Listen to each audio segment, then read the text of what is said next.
In my garage, hung side by side above my workbench, is a reminder of the importance of head protection. I have a row of retired helmets that have done their job, and that is, they have protected my head, and I'm still here to talk about it. Unfortunately for the helmet, it is a one and done kind of life, but that's okay. Yeah, a helmet's kind of a funny piece of equipment. You need it, but you hope to never really need it, to use it, right? There are a lot of ways to pick a helmet. Fit is the obvious one, and it's obviously important. And while you may be tempted by things like looks and vents and aerodynamics, we would encourage you to look at the factor that is the most closely connected to why you wear a helmet in the first place: safety rating. Virginia Tech performs the most respected helmet testing in the country, maybe the world, and it is a great place to start when you're looking for a helmet. We think the one thing that will stand out when you look at that list of road helmets, and a road helmet is what you'll likely use at Leadville, and that is the number of laser helmets on the list of safest road cycling helmets. 5 laser helmets are in the top 10. That is impressive. Laser puts safety first, and it shows. Head over to lasersport.com and you will see the Vento, the Strada, the G1 MIPS, the Z1 MIPS, the Sphere MIPS, Blade MIPS, and Tonic MIPS. All of them are rated 5 stars by Virginia Tech. Laser has been a cycling helmet company for decades with a primary focus of protecting you. Hadi and I want you to have your best day at Leadville, but more than anything, we want you safe. If you crash, we want you to be able to hang that helmet in your garage like Hadi, sort of an anti-trophy, and move on to the next one. So please wear a helmet, any helmet, but if you're in the market for a new one, check out Laser. You'll see all of their mountain bike helmets, the Jackal Kineticore, Impala MIPS, Coyote MIPS, and Chiru MIPS. All are rated 5-star by Virginia Tech. Yep. For helmets that do their job when you need them to, head over to lasersport.com. And thanks as always to our friends at Shimano, bike.shimano.com, for sponsoring this show. 3, 2, 1.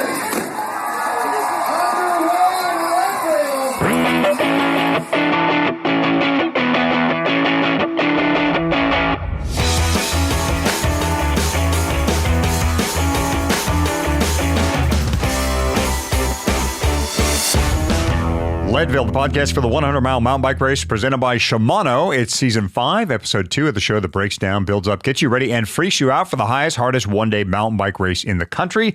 I am Michael Houghton, Hottie to most. And I am Fatty. Fatty, I want you to do something for me, for all of us. Take in a big, deep breath of air. That was easy. No. So, let's see. Where I'm talking to you right, you're just under 5,000 feet where you live, right? So how did that feel? Normal. I'm at 5,020 feet. My Garmin likes to let me know that every ride, that I am acclimated to some number between 5,000 and 6,000. And since I grew up at 8,000 feet in Alamosa, Colorado, anything below that honestly feels pretty oxygen rich. Okay, I'm at sea level, so here goes. Here's my big deep breath for y'all. Ah, that's nice. Wow. Very nice here. That's something. 2 lungs filled with pure oxygen. Well, not pure, but oxygen. Oxygen that is being transferred to the bloodstream and out to the working muscles. I'm not really working that hard right now, but, there's a certain amount of work here in podcasting. Everything here at altitude is as it should be. Is this the episode where we extol the virtues of breathing, Hottie? I think folks get that at a pretty fundamental level. Now, I'm getting to a point here, I promise. In a few months, we are all going to a place where this amazing process, oxygen transfer, is going to be compromised. And damn it, we want to do something about that. This is the altitude episode, and you will want to stick around because our answers may not be what you expect.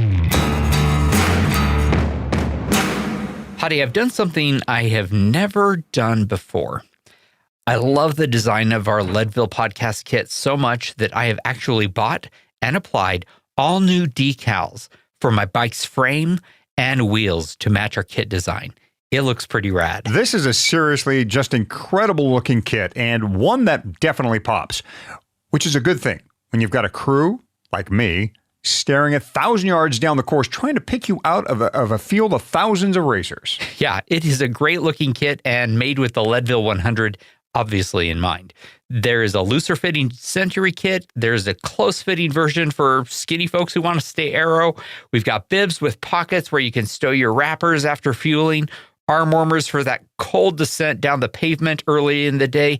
Honestly, we've put together what I consider to be the perfect kit for this race. And you can pre-order it right now from DNA, our custom kit sponsor. Just go to leadville.fm/kit. Or if you're thinking you and your crew would like to have your own personalized kit and t-shirts, DNA can do that for you as well. Just go to dnacycling.com and click Get Started, and be sure to tell them the Leadville podcast sent you. Or, one more time, our own kit on pre-order right now through tax day, April 15th, and it will be delivered before July 4th. So plenty of time to get comfortable in your Leadville podcast kit before the 100-mile race. Go to leadville.fm/kit and support your favorite show. That's us. Every part of this course kicks you in the teeth.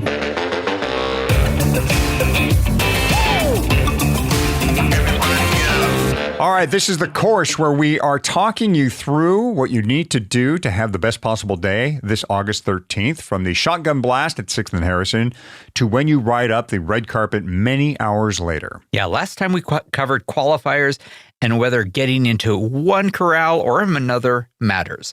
If you haven't listened to that, go check it out. This time, we're going to talk about the days leading up to race day and how they matter to your time on the course. There's a lot you can do in the days leading up to race day to either improve or sabotage your efforts. So let's get into them. The first thing you can do is plan your stuff. Make checklists well before your trip of everything you're going to bring. Yeah, and by well before, we mean well before. Every year, there is someone at the starting line who discovers, to their horror, this nightmare scenario. They forgot their helmet or shoes or a pump or bottles, stuff you would never think anyone would forget. So here's something you can start doing right now. The next time you go out on a long training ride, make your long ride checklist. Everything, no matter how trivial, that you need and use. Then start adding to it as you think about stuff that you're going to want in the days before as well as during the race, or things that your crew may want. A lawn chair, an ice chest. Between now and the beginning of August, there is a good chance you're going to get 99.9% of what you need written down. Then, when it's time to go to Leadville, it's just execute time. You won't need to think about everything because you will have already thought about everything. Next, plan about how long you're going to stay in Leadville. The traditional thinking is that, Ben, you should go about a week or so before the race to get acclimated. Our guest in this episode is going to challenge that thinking, so give that some consideration before booking your flight. Yeah, that's right.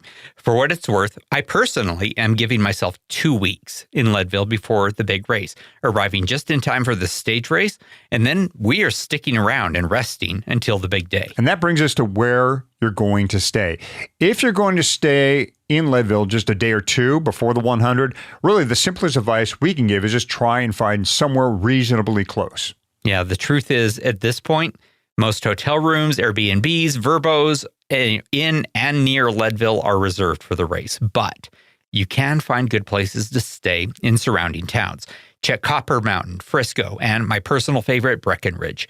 You are going to have to get up very early to make it to the starting line on time on race day, but you'll be in good company. Lots of other racers have to do the exact same thing every year. Yeah, just be sure to give yourself plenty of extra drive time if that's your option. All roads to Leadville, busy on race day, and the race starts on time to the second. Yeah, that is the truth. As for where you stay, I am personally a big fan of getting a house, primarily because I love to have a kitchen so I can make regular meals. The days leading up to race day just aren't great for having to eat at restaurant after restaurant. Cooking for yourself is a really nice way to take care of your gut before the race. Eating normal matters, which is important because that puts you ahead of the game in a race that is well known for sidelining people with GI issues during the day. And now once you're in Leadville for the race, and we cannot stress this enough, rest. I mean, rest. Take it easy. It will be so tempting to go pre-ride the whole course, to see before the big day how your legs and lungs handle Columbine or Powerline. Trust us when we say whatever benefit you get from that knowledge pales in comparison to the value of lots and lots of rest. Yeah, that is seriously the most important advice of today's installment of the Course Hottie. And it is so hard to take that advice personally because I'm always nervous. I'm amped up for the race and I want to go and see stuff and do stuff. But, and that's natural, right? But you just need to keep those things small. Go ride the Mineral Bell Loop. Drive out to where the aid stations are. Go and hear about Baby Doe. Go on a mellow raft trip down in Buena Vista. Take a hot air balloon ride. Ride a zip line. Hang out at Cycles of Life. And take some naps. Lots and lots of naps. Yeah, Leadville is an attractive place. There's certainly lots to do. A lot of people like to hike 14ers. We're saying, no, not if you're in the Leadville 100. No. Stay off the 14ers. Go back and do that another time. But speaking of Cycles of Life, our favorite bike shop in town, that's another thing you might want to take care of. Call in weeks ahead of time and set an appointment to get a tune-up and inspection before race day. They are taking care of lots of racers the week of the race, so maybe get your spot in line reserved early. Yeah, summing up here, Hottie, rest. No matter how long you stay in Leadville before the big day, the how long before the race you come to Leadville question, we haven't addressed that as thoroughly as we would normally in this segment because that is a question we are going to dig into with our guest in this episode in just a moment. For sure. Remember when we thought riding carbon mountain bike wheels was just plain crazy? We were all looking at those roadies and their lightweight wheels thinking, no way for a mountain bike. Fatty, what were your first wheels for the Leadville Trail 100? I will never forget. They were on, and this was on my Ibis Bowtie, 26-inch Mavic Crossmax wheels. Very expensive for the time, very light, and frankly, the noodliest aluminum you could have ever imagined. I don't know if those things ever stayed true for a full hour's ride, much less for the Leadville 100. And that mattered a lot back then because, of course, I was racing with rim brakes. A couple of hard impacts during the day, and I could plan on brake rub for the rest of the ride. Well, a lot has changed. Now we have disc brakes, thank God. And we have companies like Envy in its mountain bike lineup, Envy's mountain bike lineup. You want to check out that M Series wheels that Envy has. 4 core categories, that is, of M Series wheels. And within those categories, they have several models. Yeah, I am a big fan of the M5 for cross-country and endurance races like Leadville. And you can see that there are a lot of racers who agree with me. You know what's amazing about that entire M Series is the number of prototypes Envy went through to arrive at their current lineup. According to Envy, they went through 1,166 wheels to arrive at their M Series lineup. That's incredible, right? They tried a number of ideas. They had the T-Bird rim and the bumped bead rim, the flex wall rim, all ideas that made it to prototype, but not to market. Yeah, and that is another reason I trust Envy. They may start with what seems like a good idea on paper, but unless it passes muster in the field, and you and I have ridden with some of these guys from Envy, they ride hard. They punish their wheels. If they don't pass muster, then they don't make it into retail. And they have, as you say, 1,166 wheels to prove it. Leadville's a harsh race that doesn't care about ideas. Like you, equipment has to prove itself to the elements. That's why we say Envy is up for the job. Check out the wheels that have survived all other prototypes at Envy. That's ENVE.com. Our focus of this show is altitude training. We know there is a lot of hand-wringing on this topic, and with good reason. The space between 10 and 12.6 thousand feet is no joke, and you got to be prepared. So to help us get ready, we turn to Chad Timmerman. He's the head coach at TrainerRoad. Chad has fielded the altitude question dozens of times on the TrainerRoad podcast and from athletes he consults. Chad has the science, the studies, and some solid tips for your trip to the thin air of Leadville, Colorado.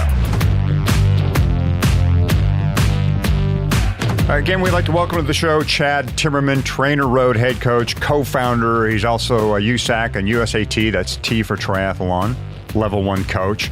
And a bit of a science expert, I would say, Chad, when it comes to the TrainerRoad podcast. I mean, you're the chief researcher, and he's a nerd. He is, and it's great. We love having the deep divers on the show once in a while because we need this type of knowledge as we head into the great unknown that is Leadville, Colorado, the great unknown for a lot of us, in fact. So I came across episode 323 of the TrainerRoad podcast and was instantly intrigued because Chad was on the show talking about altitude and what to do about altitude. And if you've read the Facebook participants page, the Leadville Trail 100 participants page for the mountain bike event, you'll see a lot of discussion on that page from folks who are asking questions about altitude, what to do, how do I get ready? I'm really concerned about altitude. Should I be sleeping in an altitude tent?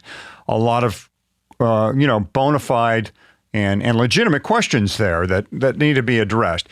Now, Chad, we did talk to Rose Grant following her back-to-back wins this past fall, and she did discuss how one of her game changers was sleeping in an altitude tent. Now, she's a pro, and she has the resources to do that, right, to sleep in an altitude tent. And a lot of us probably think, well, that sounds like a great idea. Like maybe I should consider sleeping in an altitude tent to get me ready for Leadville.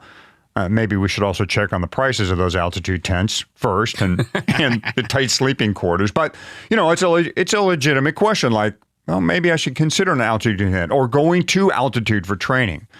And we're going to get to all that in the show with Chad. But Chad, first, lead us off here. Like, damn, we all know that there's like less air at altitude, or at least that's what we think. We're perceiving less air. What's happening to the air when we go to these higher elevations? Yeah, effectively, that is what's happening. I mean, there's not literally less air, but there's less oxygen availability. So if you want to view it in that context, it actually makes scientifically more sense and is probably a bit more understandable and relatable. So if we look at atmospheric pressure, which is sometimes called barometric pressure, it's effectively the weight of the Earth's atmosphere. So you could say it's how much the air weighs. And when we refer to it, we're going to use PSI. You can measure it in a number of ways, but we're going to use pounds per square inch. I do think that's the most relatable. So at sea level, the weight of the atmosphere is 14.7 psi. That's just what it is, but air is compressible. So when you rise to 3,000 feet, and I don't know if you guys want me to convert this to meters, if you have international listeners, I appreciate that. Okay, so let's just say when you rise to 3,000 feet, that 14.7 drops to about 13.2. 5,000 feet, further drop, 12.2. And then when you hit 10,000 feet, which is where you are at Leadville, very, very closely thereabouts, you're looking at 10.1 psi, okay? So, and then when you rise even further, which people will over the course of the Leadville 100, hope pass 12,620, if I'm not mistaken, is now you're dropping almost another full pound per square inch, so 9.3 psi at this point. The point being simply is that the higher you go, the lower the atmospheric pressure becomes, okay? So, and I do, for the people who tuned into the TrainerRoad version of this, the non-Leadville, more general version of this talk, I did note that all of these were taken at 60 degrees Fahrenheit. And yes, while temperature does affect pressure, I may have given the impression that it affects it a lot, and it doesn't. It's super negligible. I mean, it's so marginal that I don't think even people concerned with marginal gains would pursue the proper temperature for their altitude camp. So ditch that. Now let's talk about partial pressure. So any part of the total pressure of all the gases in whatever volume of space is the partial pressure. So for example, oxygen, which is one gas in the air that we breathe, is about 21%. And it exerts part of the total pressure, so partial pressure. Nitrogen, other trace gases exert the remainder of that total pressure. So each of them exerts its own partial pressure, and the sum of them equals the barometric pressure that I just mentioned. So the point here is that as atmospheric pressure falls, so do those partial pressures. The tendency is basically the physics is to match one another. So, but what's important to understand is the oxygen as a percentage of the air is the same. There's just less pressure exists. So oxygen's pressure-driven movement is reduced. And what's interesting is though the pressure changes, the concentration does not. So the oxygen concentration is still 21%. The air is just less dense. The oxygen molecules are farther apart. And this lower density leads to this effective oxygen percentage. It can actually be measured and pinned down. So, for instance, in Flagstaff, Arizona, about 7,000 feet, the effective oxygen pressure is 17%. You go up to Leadville, close to 10,000 feet, a little above, right, is the effective oxygen pressure is more like 14%. So, even though it's the same oxygen percentage, the effective percentage and pressure, I should say, or percentage is 14%, so drastically reduced. And I'll note right now, we can artificially change this oxygen percentage a bit, and we'll get to that a little bit later. But basically, higher we go, as these pressures, plural, decrease, we see things, physiological occurrences. So we get increases in hemoglobin, which is the protein that carries the oxygen in the blood to the muscles. Its affinity for oxygen actually increases. So basically more oxygen sticks to the blood, or really the hemoglobin, which sounds good, right? But actually it results in less oxygen unloading at the muscle.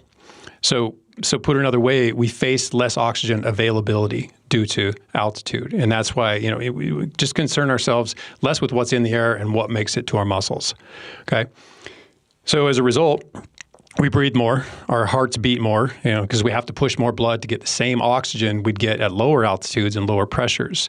And an example would be if you're working at 60% of your FTP, which I think is a pretty realistic FTP for a lot of people who are going to be out there all day long, it requires more breathing. It requires more heart rate beats per minute to deliver more blood carrying less oxygen. And this results in a higher cardiovascular strain. And this means it's increased work for the heart, but it also lower diffusion rates. So lower diffusion time at the muscles.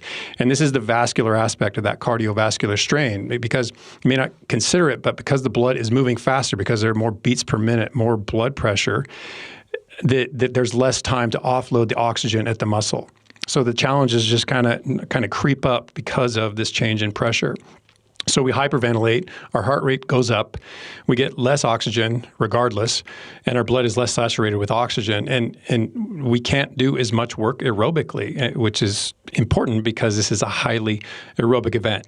But silver lining, or light at the end of the tunnel, I guess, with time, with exposure, these physiologic phenomena move toward normalization, which we call acclimatization. And what you're describing very scientifically is exactly what I feel every year as I get to the turnaround point at Columbine. That is, you feel like you are working harder than you ever have before, but you can't catch your breath. Your legs feel like they are made of some mixture of wood and rubber, and you just can't seem to go at the power that you are used to going, and you cannot catch your breath, right? Yeah. And I guess that's sort of where we want to go, is like, so I don't think it's possible to entirely correct that, but I do notice that folks like folks like Heath that we were talking to last year, who lives in Leadville, folks like Roxanne, who lives in Leadville, all these hardcore Leadville folks who have spent all their time at 10 and 11,000 feet, they seem to do well. So what advantages of theirs can we pick up? Yeah, so we could look at this from the perspective of why altitude train, why try to match what they're naturally exposed to. And in doing so, we're kind of addressing the question of what is it that we're pursuing when we employ altitude training. So chiefly, we're looking for particular physiological occurrences. And if this gets too sciencey, feel free to cut this. But largely, it's an increase in the production of endogenous EPO. So within the body, this erythropoietin that actually accelerates the creation of new red blood cells, right? So the mechanism is that the less oxygen in the blood actually increases the production of this EPO. We get more red blood cells, and we get greater sea-level VO2 max. And that's a crucial consideration there. And ideally, this leads to an increase in our endurance performance. And there are other changes, such as the hemoglobin mass, your hematocrit, your Paxil volume, all that stuff. It just isn't necessary to understand what I'm trying to convey here. But basically, this accelerated erythropoiesis, this increase in these red blood cells, has an important hitch, and that's that altitude training has to administer a sufficient hypoxic dose. And this is the crux of the so-called non-responders, which I just simply believe don't exist. I believe it's always a matter of dose. So if you don't administer a sufficient dose, then no, you're not going to get a response. Doesn't necessarily make you a non-responder. It does make you a non-responder to that dosage level. For instance, they did a study of U.S. elite and Olympic level runners, and for them to achieve a 1% to 2% performance increase, their optimal hypoxic dose meant time spent at 65 to 8,200 feet for at least 4 weeks for at least 22 hours a day.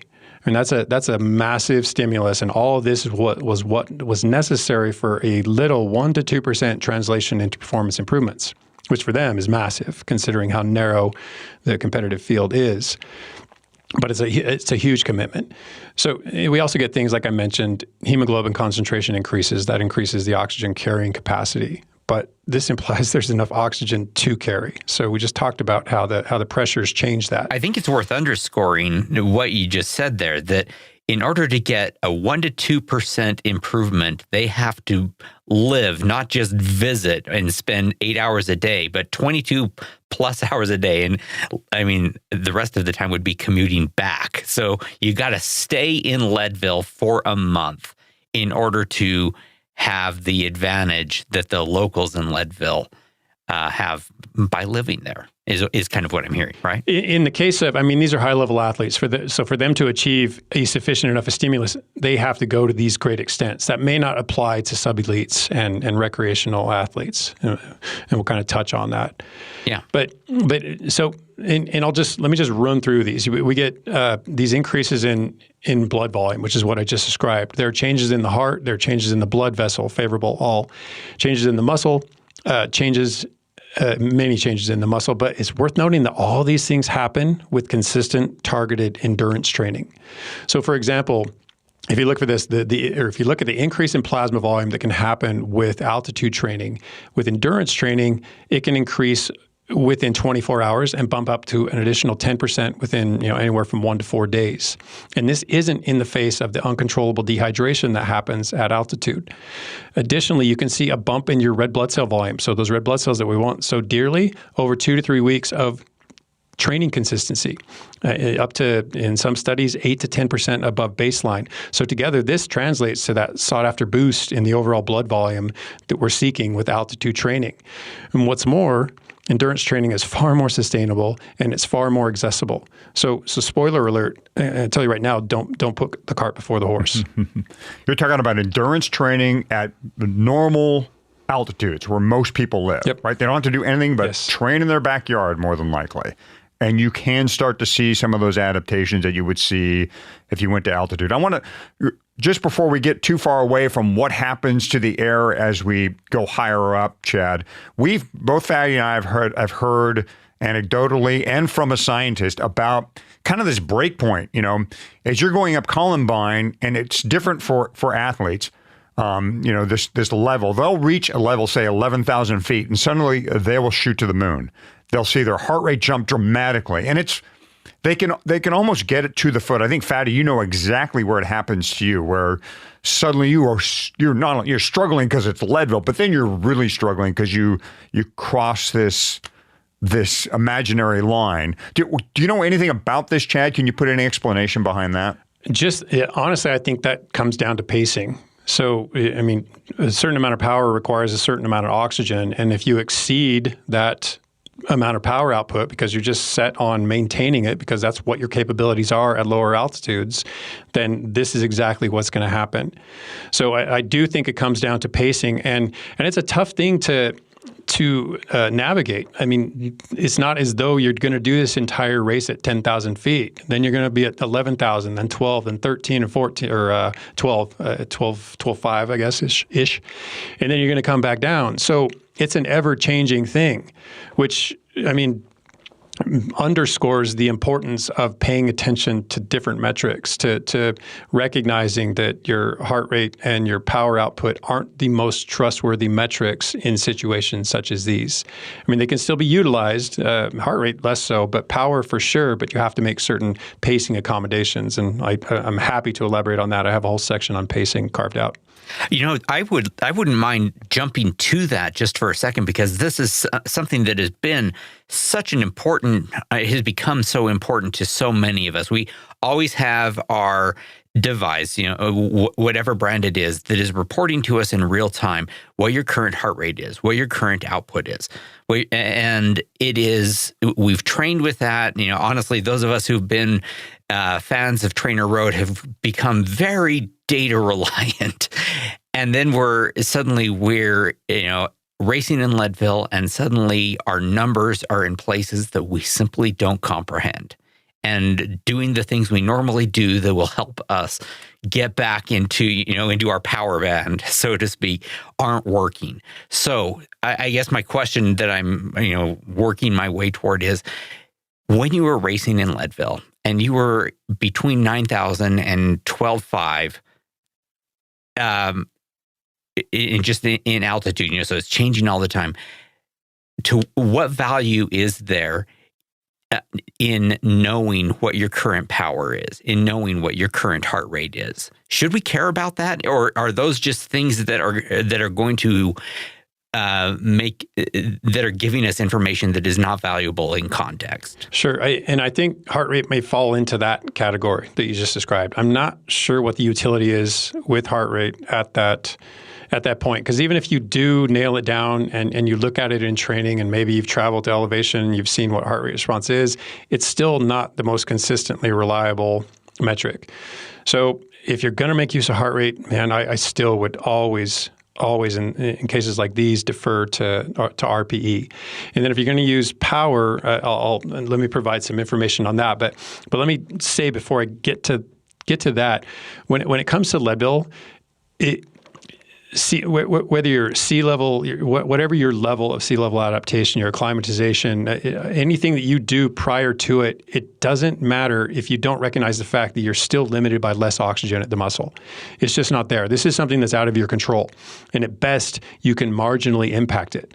And people spend a lot of time trying to figure out how to marginally impact this thing, when really they should be focusing on what's within their control. And I think that comes down to 4 things. Fitness is the obvious get, but pacing, as we're talking about right now, and we'll talk about more right now, nutrition, and then time of arrival, which I think is the other big get for people heading to Leadville. So, and let me just get this out of the way with regards to fitness. We're not going to talk about fitness. It would take, you can't concisely sum up. That's the season. Yeah, exactly. Right. But you talk about the phrase, we've used it already, putting the cart before the horse. But when athletes prioritize altitude training before they've maximized their endurance training, there's no cart, there's no horse. It's almost like you're trying to fit your horse with super light horseshoes, even though you don't have a horse yet and it doesn't have a cart to pull. Okay? So training comes down to all the things we've talked about time and time and time again: consistency, periodization, structure. Gets increasingly specific as you move towards your event. All these things have to be in place first. So as I see it, you have to accumulate basic fitness, on top of which you pile greater fitness, and then you dust it with even more fitness before you get to consider things like marginal gain, less accessible training interventions like altitude training. Okay, so just back burner that. That's something you don't get to worry about right now. And even if you have optimized it, it's still on the date. It's going to come down to other things: pacing, nutrition, and arrival time. So let's talk about pacing. Okay, so I mentioned that reduced oxygen transport, it simply manifests as reduced aerobic capacity. Okay, you have a lower VO2 max. It is what it is, and it's worth noting that VO2 max is still there. Your FTP is still there. You just can't express it, and it's still there, but it's not going to be there forever. It's not just going to stay there. And this has to do with the fact that if you reside at altitude, the training stimulus is going to decrement over time. We can talk about that a little later. But the point is, it's necessary to reduce your power output to accommodate this reduction in oxygen. And this affects everyone. It doesn't matter if you're altitude trained, doesn't matter if you're acclimatized, if you're elite, if you're sub-elite. So you have to have a pacing plan. It's an absolute necessity. And we talked about on the TrainerRoad podcast and on this podcast that one of the simplest, most concise resources are those charts by Bassett and Perrinet, where they look at the available power at elevation. And this is, I think it's from 2011, so it's quite a ways back, but it still stands up. And it's simply, you can expect at least a 1% power loss per 1,000 feet in elevation. And this actually compounds a bit the higher you go. So by the time you reach 10,000, 12,000 feet where these riders are going to spend their day, it's pretty agreed upon that you're going to be working with 75 to 85% of the aerobic power that you could express at sea level when oxygen is as plentiful as it's going to get. So to give you an example, if you're a sea level athlete and you're coming to Leadville, you can expect about a 20% decrease in the power output relative to your sea level watts. And that's ballparking it. But the point is, it's substantial. It's massive. So if you go out there thinking you're just going to have to dial it back a little bit, you're dead wrong. It's a long day, and you're going to have to dial it back a lot. That is so important to point out and to underscore that 20%. I mean, that's sea level, and of course, not everyone lives at sea level. But the amount that you, if you do, or you're staring at your device and wondering, how come I can't hit the numbers I'm expecting to for the exertion that I perceive. That's why. And pushing harder is just going to make you blow up. And Fatty and I have professed the RPE thing here on the show several times. Like, you have to know what is hard and what hard feels like before you even, set foot in Leadville. Chad, do use heart rate, and I've used heart rate at Leadville in the race, and I use it for this reason. I want to know when things are going wrong. And if my heart starts really skyrocketing, I know I'm doing something seriously wrong. It's the alarm bell that I look for. Now, probably can't do much about it by then, but it's more like an alarm bell for me. And I do train with heart rate quite a bit, so I'm used to looking at it, and I know how to pace myself that way. But you're saying, I think, don't put all your eggs in that basket. Well, I think that's a perfectly suitable use of heart rate in this context. I just don't think pacing by heart rate is going to work for you. But I do, using it as a red flag, as an alarm bell, as you put it, is absolutely effective, or useful anyway.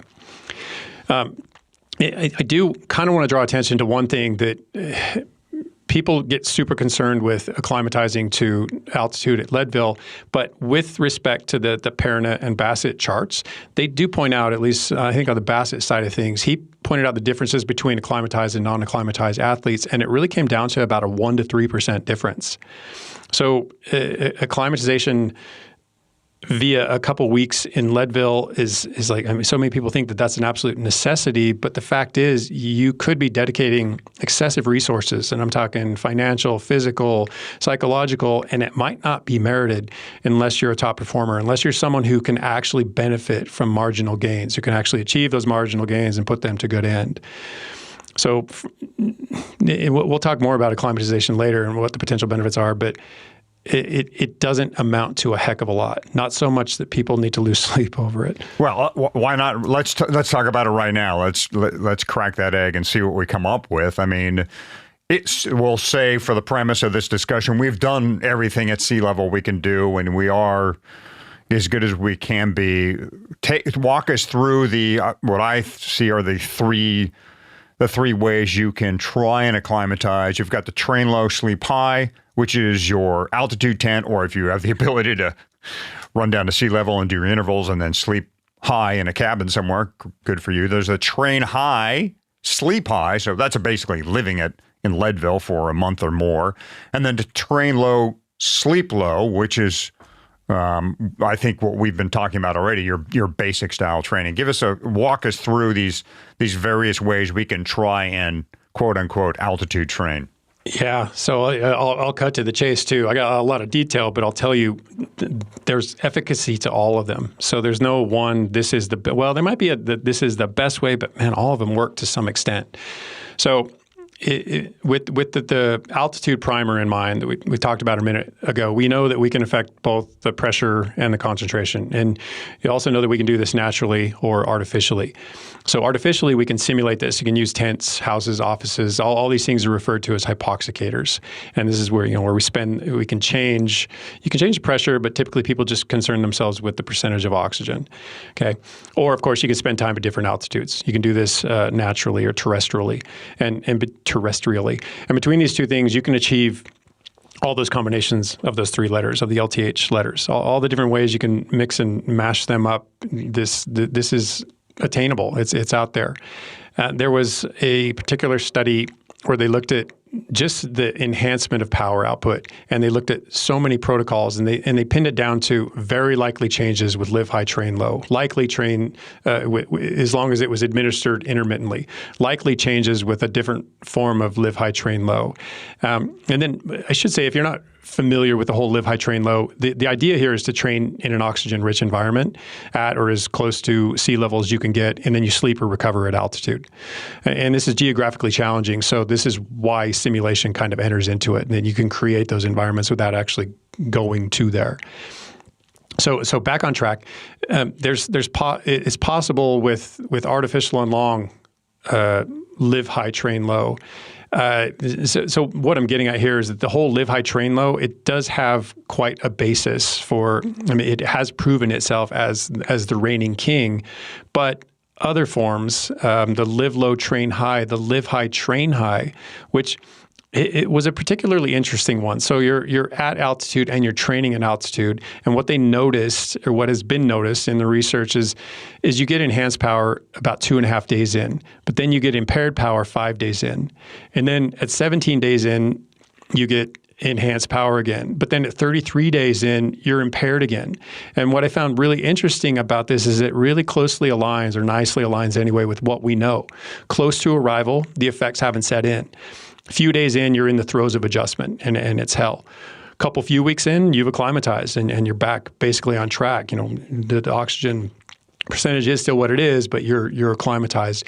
And then 4 or 5 weeks in, you start to go backwards. You've effectively overstayed. And this probably comes down to the fact that it's an insufficient training stimulus, and you've been consistently exposed to it. Because training high does limit your work capacity. And that means that you are going to dampen your achievable training stimulus, and this is eventually going to reduce your training adaptation. It's just how it works. But the point I'm trying to make is there are so many ways to accomplish altitude training adaptation. There's no one right way. And yeah, while live high, train low does appear to be the best, there are so many complications surrounding altitude training induced adaptations. And if you'll bear with me, I'm just going to list a few of them.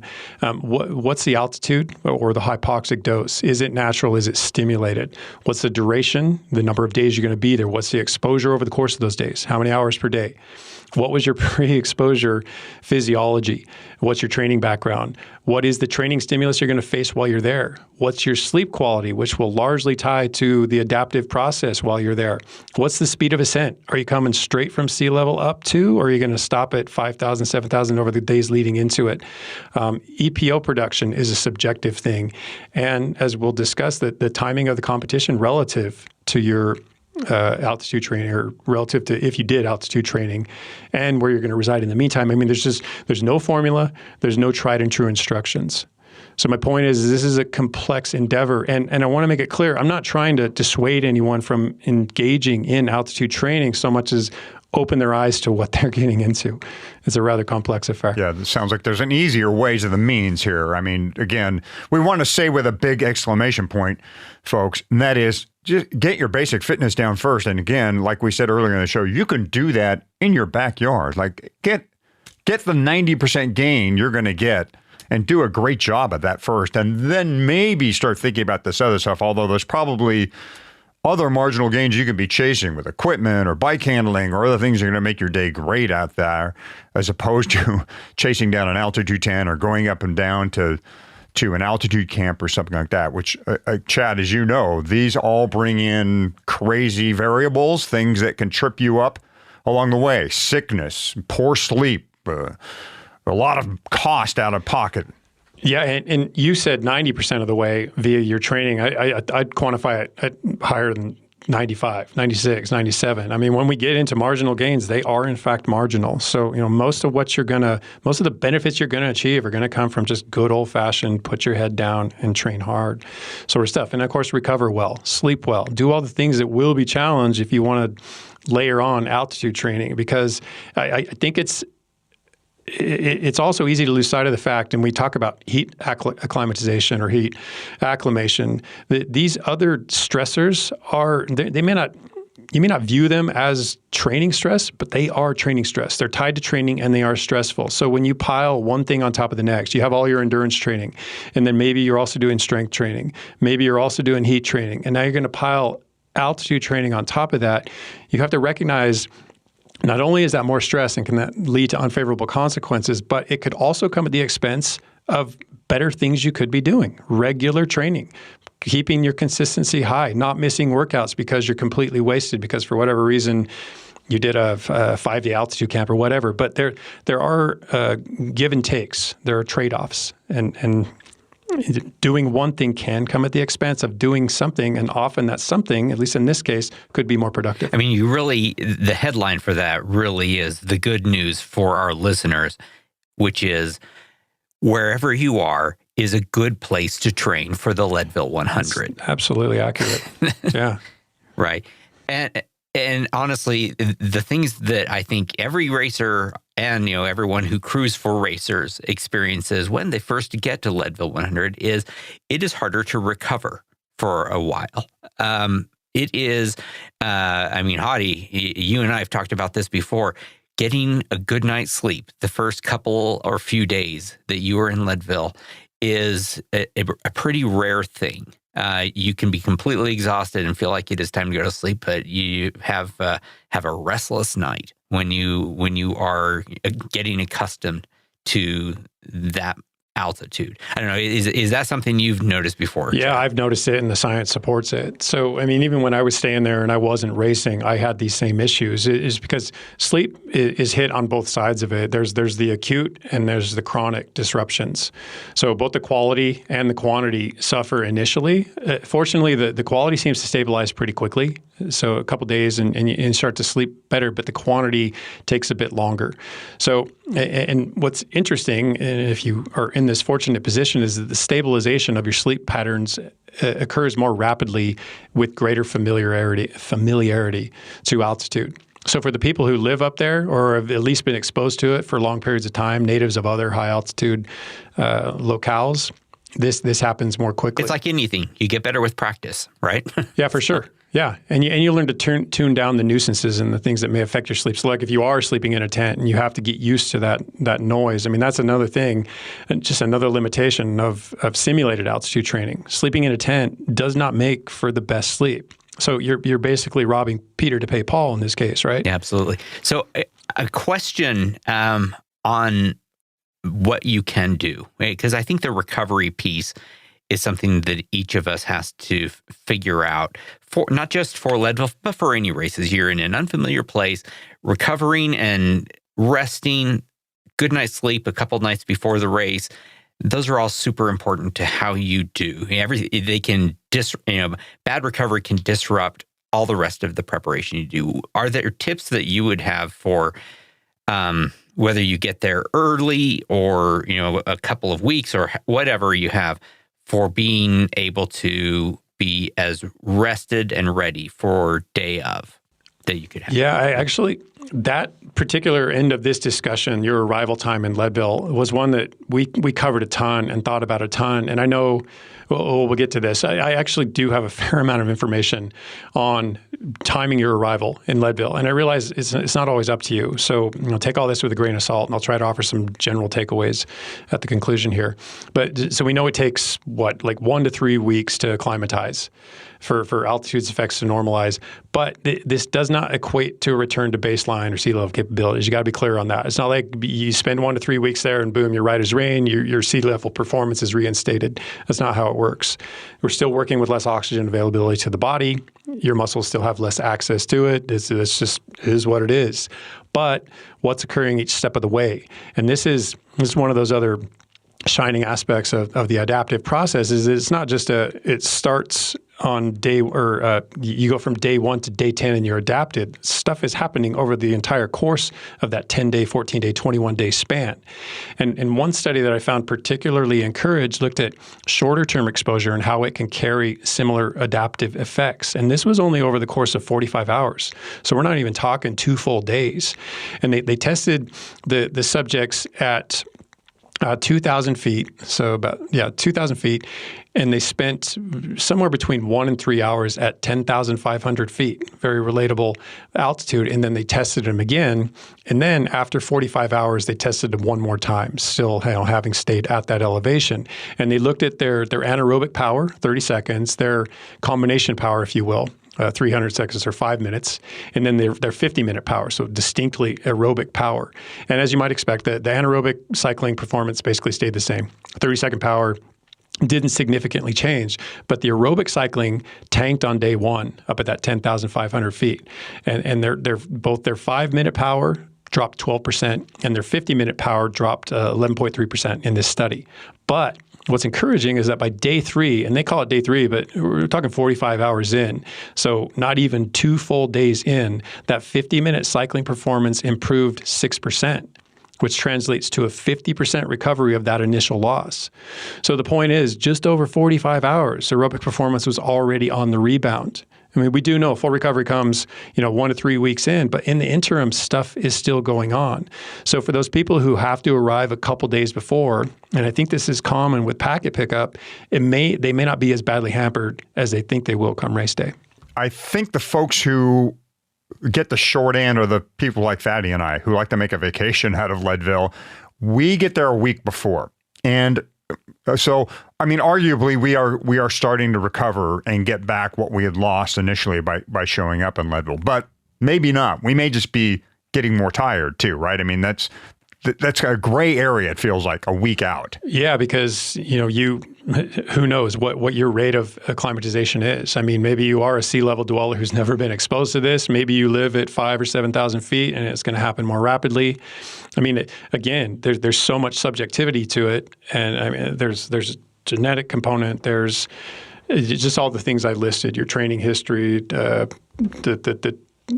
the change, well, we just discussed that, but a lot of factors. And I like to go back to the things that you're talking about here because I think that it's so valuable for our listeners. So the folks who do come into Leadville and like pack a pickup on Thursday or Friday, and then, the race is on Saturday, and there is, this, you can practically see the rainstorm or the little cloud over their head, the concern they have about what's going on with the altitude.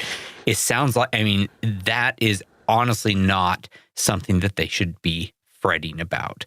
I know that, my daughter, Melissa, she now makes a practice of that. She comes in on purpose that soon because she can't stay for a week. She's got a job and she wants to train low. And she didn't seem to have too bad of a day in Leadville last year. So no, and the science bears that out. So I think that it is really valuable that we're dispelling some of those concerns, some of those fears that the racers have. You can live a normal life, come in a day or two before the race, and have a good day.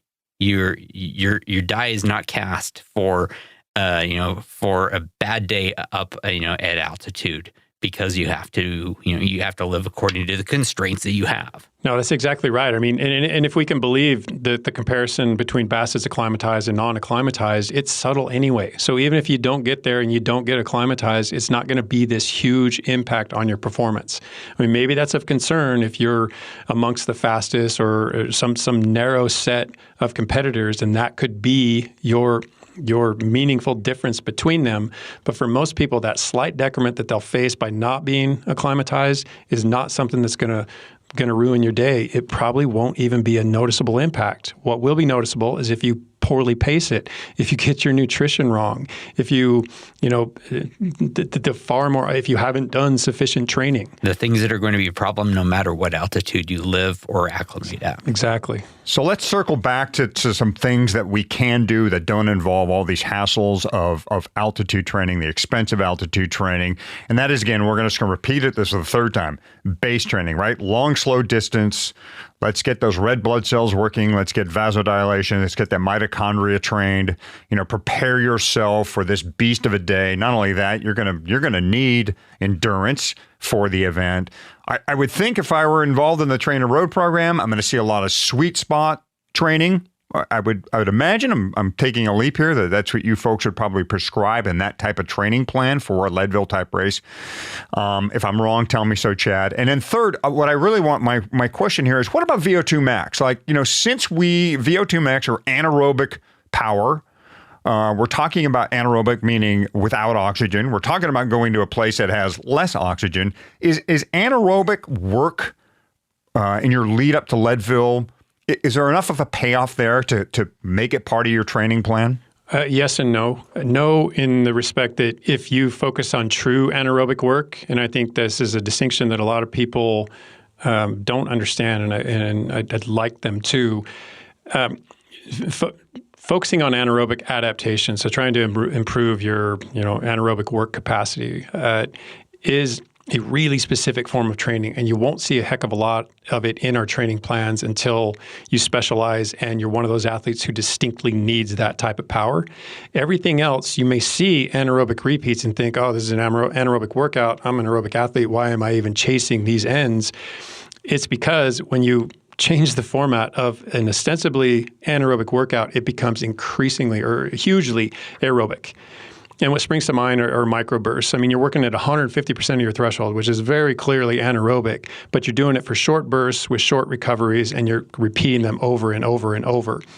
And as anyone who understands energy metabolism at all knows, anaerobic stores don't just replenish. That's why, I mean, they're limited. We have to rely on our aerobic systems. So when we do these closely stacked workouts that look like anaerobic repeats and are, they become increasingly aerobic.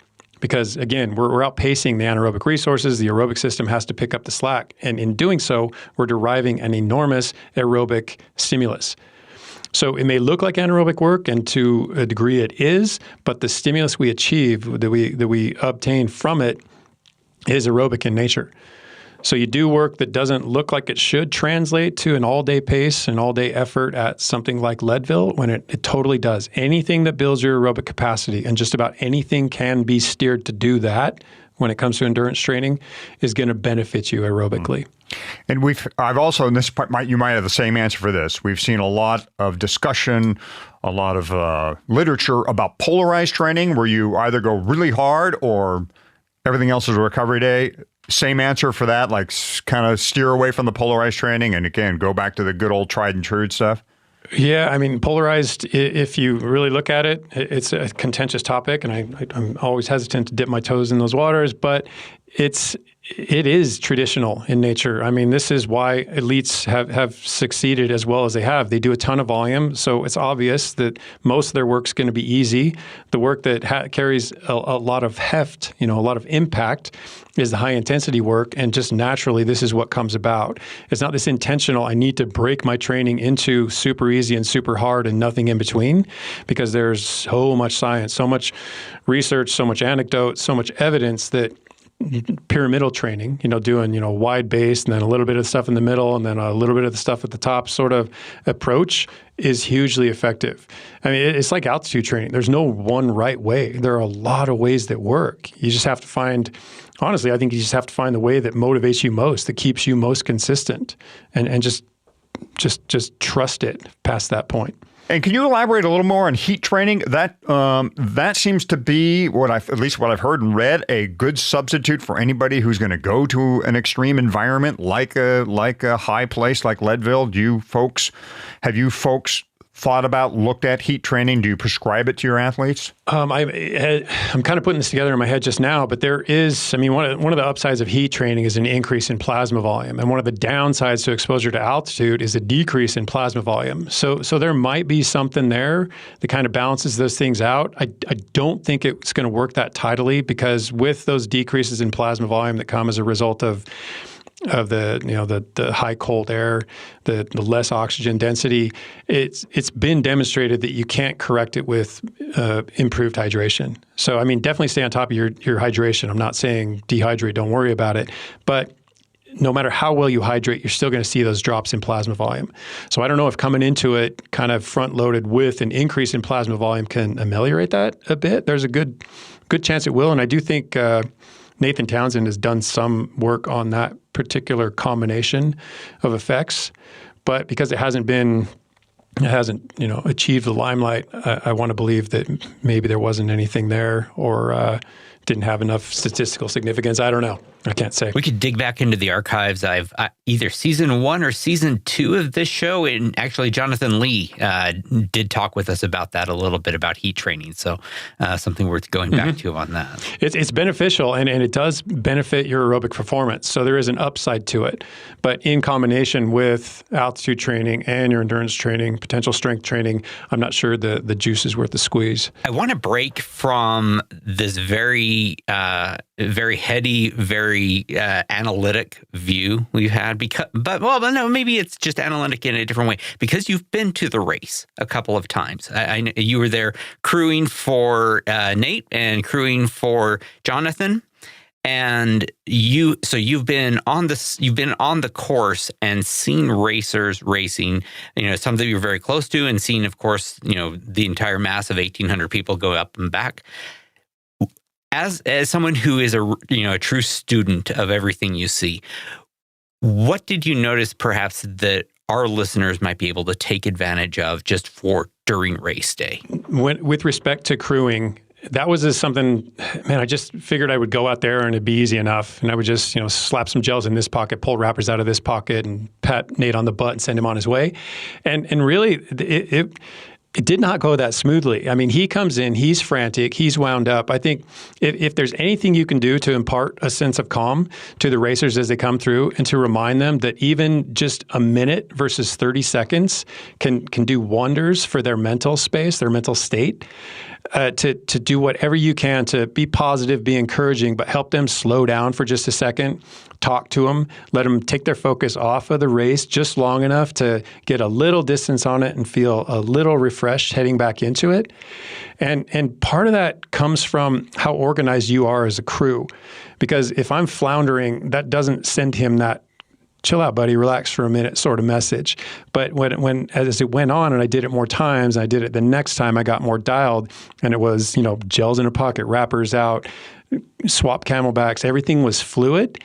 And that whole go slow, because slow is smooth and smooth is fast, that does translate to the crew as well. But that helped me be calm, which I think helped probably more Jonathan the second go around than Nate the first time. And I will say, Hottie is and Mrs. Hottie together are the very epitome of that.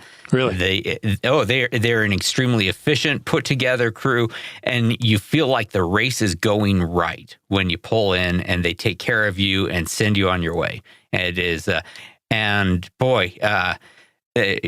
who could say exactly what percentage of this race is mental, but there's a big chunk of it, and the crew can really make the difference between sending you out with purpose and calmness and direction, and sending you out scattered and and at your wit's end and starting to despair. So it is, the crew definitely has such a place for the psychology of the racer. I couldn't agree more. And then to that reminds me to push it back on the racer a bit. And Nate did a very good job of this. Jonathan did an equally good job, but he knew exactly what he needed at each aid station. He didn't put that on us. He didn't take care of me, guys, your support, figure it out. It was, I need this, this, and this at this aid station. I need it in this pocket. I need it in this order. I mean, he was very specific with it, which made our job that much easier and did make it exactly what you just described. Very systematic, very organized, and potentially that little bit of a break that you need psychologically. You taught me something there, though, Chad.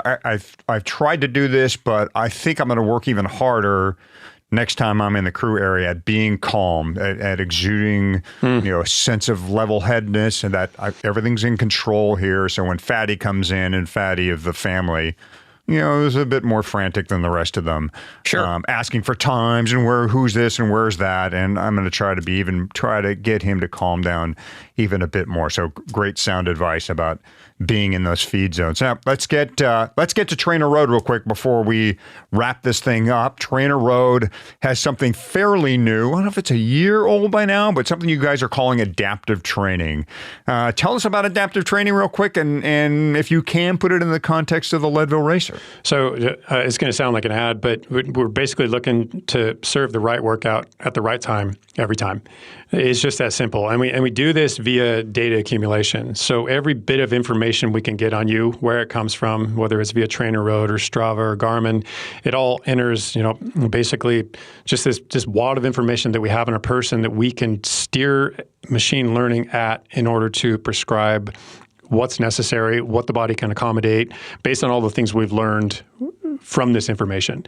And again, I say we're taking all the information we can get. We can't use all of it just yet. There are things like HRV and menstrual cycle information. There are things that we haven't incorporated into the learning model yet that will, over time, be folded into it. But right now, it's proven to be quite reliable. And people are, the feedback has been positive, to say the least. I look at a workout and I think, I don't know if I can do that workout, but adaptive training says I can do it, so I'm going to give it a shot. And oh my God, I did it. That workout was actually achievable. They said it was. And I'm sure there's a psychological component too, but I do believe that the strength of the machine learning is it's unparalleled. There hasn't been anything like it, and it's proven to be just plain exciting. Even from my perspective, I want this to work. I'm biased. I want to say it works even if it doesn't, but it does. I mean, it just works. It's, as someone who's been with TrainerRoad, I'm not sure whether it's 9 years or a full decade, but yeah, it's been one of the most exciting new capabilities that I have seen. And the other one that I've been excited about, and I'm going to butcher the name, but essentially it's predictive FTP calculation, where TrainerRoad tells you what your FTP is based on what you've been doing recently. Yeah, and I'm pretty sure that's what it is. I don't think we went with anything more wordy than that, but it is basically AI predictive FTP estimation. So the idea being no more FTP tests. We look at the data and we tell you what your FTP is, or we predict it anyway. And that too is proving itself to be deadly accurate. And the percentage differences in people who are actually doing blood lactate tests, who are actually doing VO2 max tests, 20-minute tests, 2x10 tests, ramp tests, the correlation it's scarily narrow. It's been wonderful. And as far as just to back up a bit to adaptive training and how it can benefit the Leadville racer, I think the propensity or the likelihood or the inclination is for people who are endeavoring to achieve something as momentous, I guess, as Leadville. Their inclination is to train too much, to always feel like I have to do more. I mean, if I'm going to do a 10-hour day, well, I probably need to be doing 10-hour rides, or at least need to be doing 5-hour rides a couple days a week, et cetera. I do think this adaptive training will help people dispel that, will help them realize that if you just trust the adaptive training, if you just trust the recommendations we make based on all the things we know about you and what we know your objective is, we'll give you the right workout. Just do it. Trust, and I know it's a big buy-in. I get that, but when it comes race day, you will be prepared. Well, Chad Timmerman of TrainerRoad, thanks so much for deep diving into this topic, folks. If you want more on this, the TrainerRoad podcast, specifically it's episode 323. Chad broke this down there as well. Chad, we love. It's a love-hate thing, right? With Leadville, it's hard as hell up there, but we love it. It's like the ultimate human test almost going up there, and we want to thank you again for coming on the show. Oh, you're very welcome. Thank you for having me. Again, thanks to Coach Chad Timmerman of TrainerRoad. If you want to hear Chad discuss this with the TrainerRoad team, check out the TrainerRoad podcast and find episode 323. 323 episodes and more since then. It's a great show. I love it. Another thing about altitude is hydration, Hottie. Altitude takes a toll on your hydration levels. Just to function at 10,000 feet, you need to take in more fluids, water for sure. But for a more effective level of hydration, you ought to check out the hydration products at the feed. Yeah, for instance, Liquid 4 Hydration Multiplier. It is loaded with electrolytes to aid in your hydration. It's not an energy drink, that is. It's made to take in before and after workouts, or when you're traveling or just not feeling well, or going to elevation. Scratch has a wellness drink that is designed for people who are getting over an illness, especially a GI infection that dehydrates. That drink is also available at the feed, and there are several other drink mixes to help you stay hydrated. You know, Fatty, I typically put something with a little flavor in my bottle to help me keep drinking. And the feed has a great variety of hydration products and flavors to keep it fresh. Water is pretty plain and often does not have everything you need to keep an athletic body satisfied. Yeah, this is a good time of year to start figuring out what works well for you and what works for your gut on a long ride, as well as what flavors you like, because how good something works doesn't matter if you can't stand the taste of it or if it reacts badly with whatever it is you're eating. Experiment now, not close to August. So head over to the feed, try some non-race hydration drinks, so when you get to Leadville, you can keep with your hydration, keep your hydration up and ready for race day. How would you like to have $80 to spend on any nutrition brand or product that fuels your training and racing? Right now, you can receive $80 in annual credit at the feed. The feed is the largest online marketplace for athletes to shop sports nutrition, high-performance supplements, and recovery gear you need to make your workout even better. Claim your $80 annual credit at thefeed.com/Leadville. Register your email and verify your phone number, and then you can spend your first feed credit of $20 right away. Okay, let's wrap episode 2 of season 5 of the Leadville 100 Mountain Bike Podcast. Again, thanks to Chad Timmerman for his expertise. TrainerRoad.com is where you can find out more. Yep, and Hottie and I are on social media. I am on Twitter at Fat Cyclist. Hottie's on Instagram at Michael Houghton. Of course, we're both on Facebook. The Leadville 100 Mountain Bike Participants page is a very easy place to find us. And if you want to have a conversation, you want to talk about anything we've talked about in this podcast a little bit deeper, join our Slack channel. You can sign up very easily by going to leadville.fm/Slack. If you like the show, go to wherever you listen and give us a 5-star rating and write a review. To see all the ways you can find the show, open a browser and head to leadville.fm. Please tell your racing friends. This is an independent podcast. We need our fans to help spread the word. Good luck in your riding, racing, and recovery. Thanks for listening, and we'll see you at the starting line.